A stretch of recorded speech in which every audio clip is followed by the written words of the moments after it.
I have a 1987, I believe, or 82 Coleman Oscar. I picked up at a garage sale for $1. Outstanding deal if you ask me, but it's a little dirty. So I was looking online to see if it was safe to put in the dishwasher. There's no real definitive answer. Obviously, I'm not going to put it on the heat side. I'm going to turn that off. So I'm going to check it out. I took off the top rack. I'm just going to stick this bad boy in there. Fits fairly good. Not too shabby.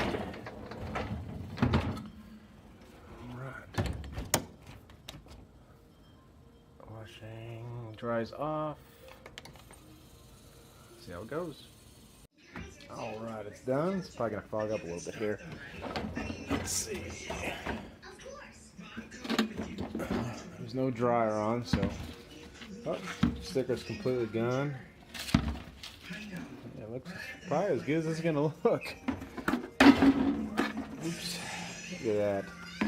That's what I'm talking about, man. One perfectly clean cooler.